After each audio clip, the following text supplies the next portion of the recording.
2014-15 में जब इनकी सरकार बनी तो 1,30,423 लोगों को नौकरी मिला। सरकार बनेगी तो 19 लाख नौजवान को हम नौकरी देंगे। कि आप प्रधानमंत्री पद की गरिमा के खिलाफ होते हैं। और सारिका जी को तो आप सब लोग पहचान रहे हैं, प्रवक्ता हैं पार्टी के।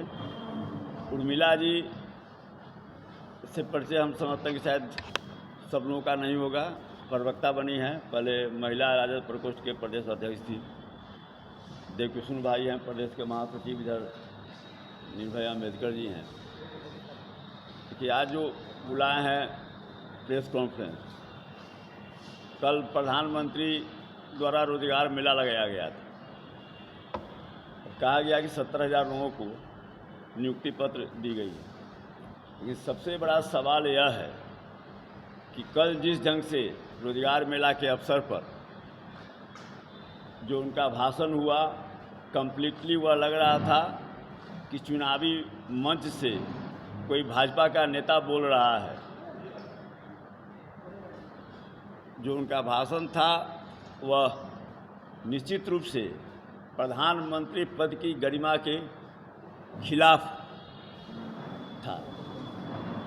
उस भाषण में उन्होंने उनका जो बयान आया उस भाषण के दौरान कि पूर्व रेल मंत्री के बारे में, तो सवाल है कि जो इशू अभी सीबीआई के जांच में है, सीबीआई जांच कर रही है, न्यायालय के नियंत्रण में है वह मामला, और उस सवाल पर अगर देश का प्रधानमंत्री एक सरकारी समारोह में अगर बोलता है तो पहली बात तो इससे सीबीआई के जांच पर इसका असर पड़ेगा। प्रधानमंत्री अगर जिस मामला को सीबीआई अभी जांच कर रही है, जांच की प्रक्रिया में है, न्यायिक प्रक्रिया में है, और उस पर कोई प्रधानमंत्री अगर कुछ बोलता है तो वह कहीं न कहीं निश्चित रूप से जो जांच एजेंसी है वह प्रभावित उससे होना स्वाभाविक है। दूसरी बात, वे प्रधानमंत्री हैं और इस ढंग से जो मामला अभी न्याय की प्रक्रिया के अधीन है वह आरोप सही है गलत है, इसका जस्टिफिकेशन न्यायालय के फैसला के बाद होगा। उस मामला में जो कुछ भी स्थितियां अब तक आई है सब लोग समझ रहा है कि वह मामला फॉल्स है। उसके बाद प्रधानमंत्री कल इस बात का उल्लेख कर, इसकी चर्चा कर, प्रधानमंत्री पद की गरिमा को कलंकित करने का काम उन्होंने किया है। और घोर निंदनीय यह मामला है। और इससे यह स्पष्ट हो जाता है कि जो केंद्रीय एजेंसियां हैं, सीबीआई, ईडी, आईटी, जो एजेंसियां हैं, इसका इस्तेमाल जो भाजपा के विरोध में जो आवाज़ उठाने वाले नेता हैं, जो भाजपा के गलत नीतियों का विरोध करने वाले जो नेता हैं, केवल चुनावी लाभ के लिए, 2024 के चुनावी लाभ के लिए, उनके चरित्र हनन के लिए यह जो है सो इन सब केंद्रीय एजेंसियों का इस्तेमाल किया जा रहा है, जो कल उनके भाषण से साफ स्पष्ट हो गया। केवल सीबीआई से, ईडी से, आईटी से रेड करवाने का मतलब, गलत मुकदमा करवाने का मतलब केवल यह है कि 2024 का जो चुनाव होने वाला है उसमें गैर भाजपा दल के जो नेता हैं उनका चरित्र हनन किया जाए, लोगों के बीच में उनका इमेज को प्रभावित किया जाए। तो इसकी हम घोर निंदा करते हैं। और मेरा मानना है कि यह प्रधानमंत्री पद की गरिमा के खिलाफ है।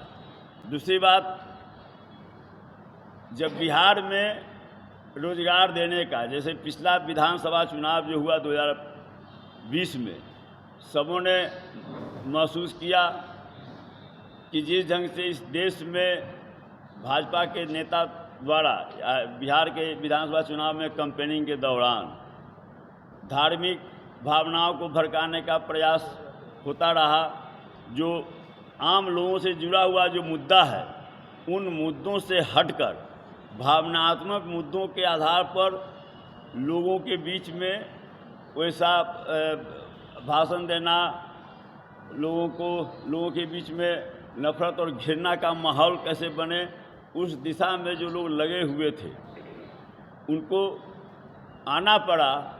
तेजस्वी जी जो जनता का मूल मुद्दा है, खासकर बेरोजगारी के सवाल को जो उन्होंने उठाया, मजबूरन भाजपा नेताओं को उस पर आना पड़ा। उनके केंद्रीय मंत्री निर्मला सीतारमण आकर यहाँ प्रेस कॉन्फ्रेंस की और उसमें जो है उन्होंने वादा किया कि भाई हमारी सरकार बनेगी, 19 लाख नौजवानों को हम नौकरी देंगे।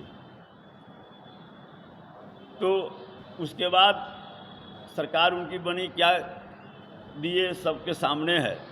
लेकिन जब महागठबंधन की सरकार बनी और जो वादा आदरणीय तेजस्वी जी ने किया था, महागठबंधन सरकार जब उस दिशा में पहल करने लगी और जिस ढंग से रोजगार का कैसे किस विभाग में कितना रिक्तियां हैं और कितना पद सृजन किया जा सकता है, उस दिशा में जब पहल किया गया महागठबंधन सरकार से, तो बाध्य होकर मजबूर होना पड़ा केंद्र सरकार को, और वह जो है सो रोजगार मेला का जो नाटक अपना है वो अपना शुरू करने का काम किए। अब मैं इसमें आपको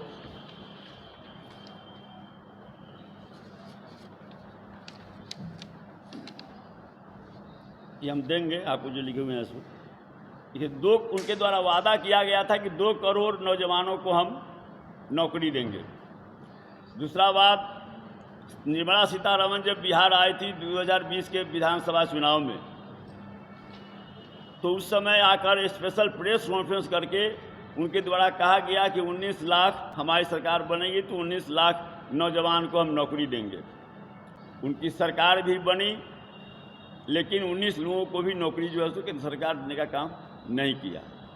अब तीसरा मामला फिर है, आज 14 जून है, 2022 के 14 जून को माननीय प्रधानमंत्री जी ने घोषणा किया था कि हम 18 महीने में 10 लाख नौजवानों को हम नौकरी देंगे। आज 1 साल हो गया और 1 साल में 5 या 6 रोजगार मेला लगाया गया है। उसमें जो आंकड़ा उनके द्वारा दिया गया है वह बिल्कुल गलत है, लेकिन उसके बावजूद भी अगर उनका आंकड़ा को भी मान लिया जाए तो अभी 1 साल में मतलब 12 महीने में वो 10 लाख का जो उनका वादा था उसमें 6,66,000 नौजवानों को नौकरी अब तक मिल जानी चाहिए थी। लेकिन मुश्किल से 2 लाख कुछ उनका नियुक्ति पत्र बांटे हैं जो रोजगार मेला लगाए हैं उसमें। अब जो है सो उनका बताते हैं क्या स्थिति है। सो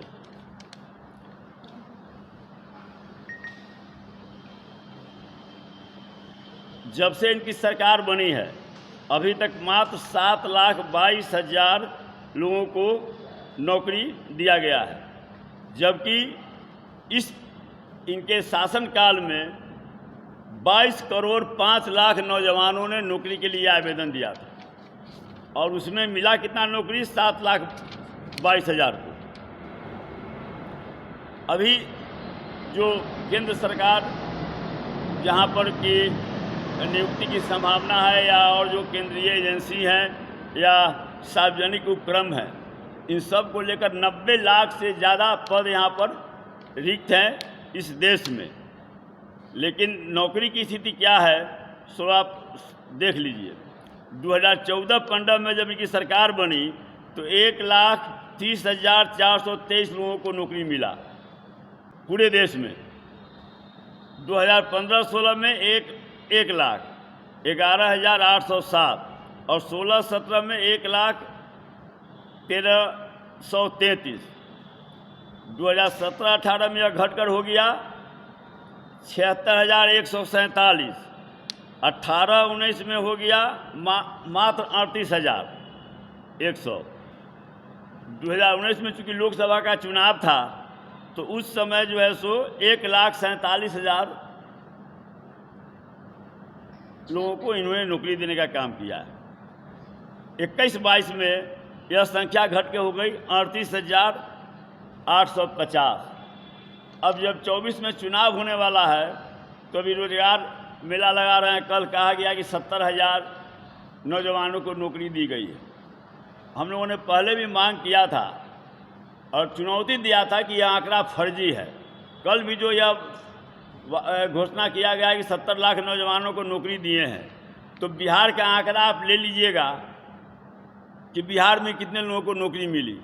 हम लोगों ने पहले भी डिमांड किया था कि आप जो नंबर आप कर रहे हैं कितने लोगों को हमने नौकरी दिया, तो आप बताइए किस विभाग में और किस प्रदेश में कितने लोगों को नौकरी मिली, वह बताइए। चूँकि झूठ बोलना इन लोग का चरित्र रहा है, संस्कार रहा है झूठ बोलना, इसलिए झूठ। लेकिन उनके झूठ को भी अगर मान लिया जाए, फिर भी जो है जो उनका वादा था वो 2 करोड़ जाने दीजिए, कुछ नहीं हुआ। 19 लाख जाने दीजिए। जो प्रधानमंत्री जो बोले 10 लाख, उसमें भी जो है कि सब घोटाला के बावजूद भी, उसमें गलत आंकड़ा, झूठा आंकड़ा देने के बावजूद भी जो रेशियो होना चाहिए था अब तक बहाली में, वह जो है सो नहीं पूरा हुआ। अभी रेलवे में 3 लाख पद खाली है, डिफेंस में 2,75,000 खाली है, गृह विभाग में 1,40,000 खाली है, डाक विभाग में 90,000 खाली है, राजस्व विभाग में 80,000 खाली है, और पूरे अन्य सारे विभागों को लेकर 60 लाख से ज़्यादा पद रिक्त है ऐसे सरकारी महकमे में। अब सार्वजनिक उपक्रम को अगर उसमें जोड़ते हैं तो लगभग 1 करोड़ से भी ज़्यादा ही क्रॉस कर जाएगा जो वैकेंसी एग्जिस्ट कर रही है यहाँ पर, और जो है सो नौकरी नहीं दिया जा रहा है। सबसे बड़ा नियोजन इकाई रहा है रेलवे, डिफेंस और होम। रेलवे में सबसे ज़्यादा लोगों को नौकरी मिलती थी, तो रेलवे में बहाली बंद है। डिफेंस में बहाली बंद है। अब वो जो है सो अग्निवीर जो हो रहा है 4 साल के लिए, 4 साल के लिए जो हो रहा है, अब सोच सकते हैं कि उसके बारे में माने क्या कहना है कि 4 साल के बाद में फिर वो सड़क पर आएगा। अब उसमें मुलम्मा दिया जाता है कि उसी में से सेना में लिया जाएगा। कितने परसेंट को? 10% को। तो डिफेंस ऐसा महत्वपूर्ण विभाग, इस पर देश की सुरक्षा टिकी हुई है, उसमें आप बहाली नहीं कर रहे हैं। रेलवे में अभी जो दुर्घटना हुई, चूँकि कर्मचारी की कमी है, मैन पावर की कमी है, तो आप उसमें बहाली नहीं कर रहे हैं। होम डिपार्टमेंट में जो पैरामिलिट्री फोर्स है उसमें बहाली नहीं हो रही है।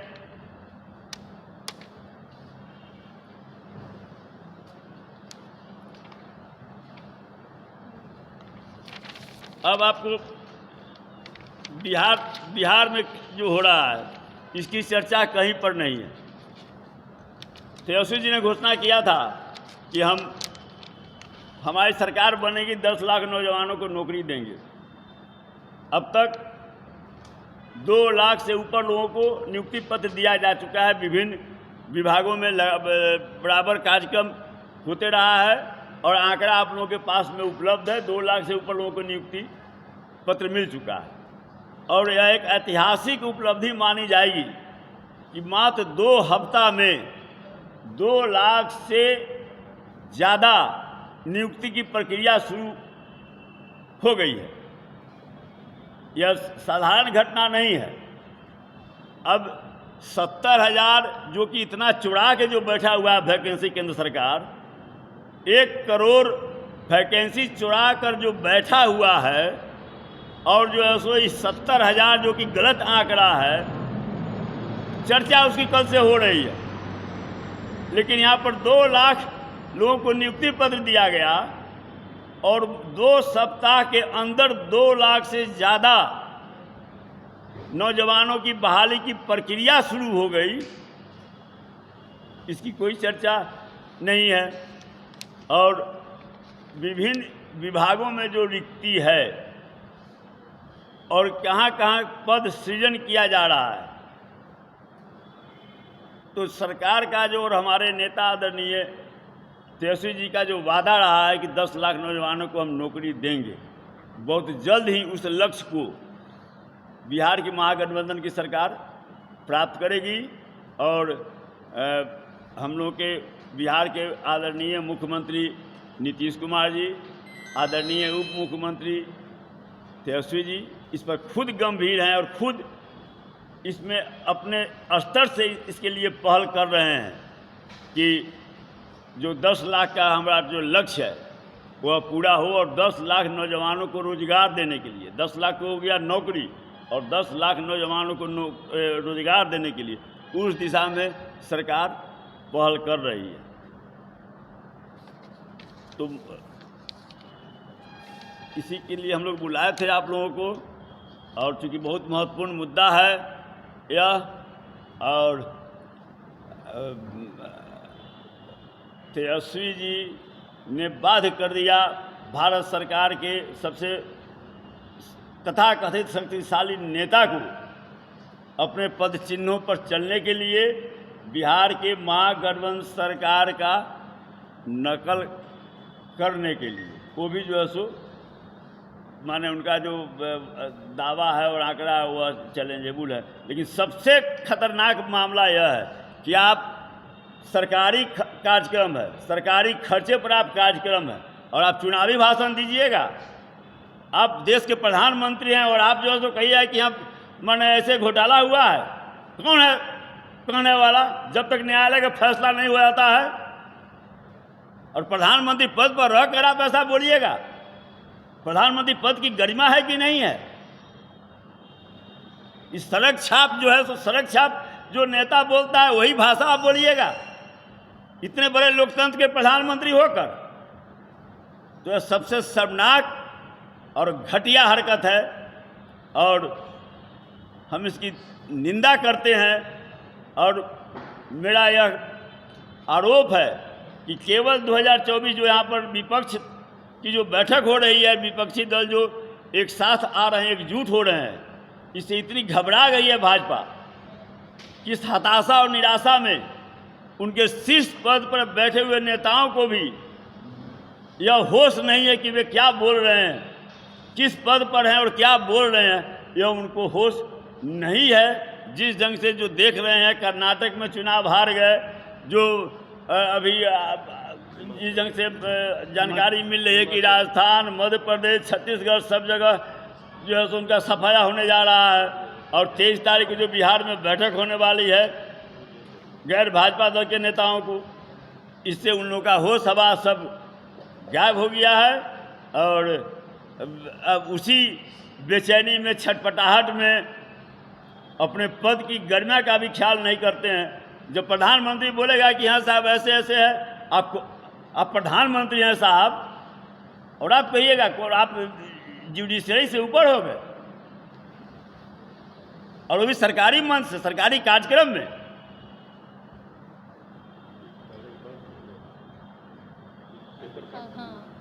अविनाश बहुत लंबा हो गया, हो गया।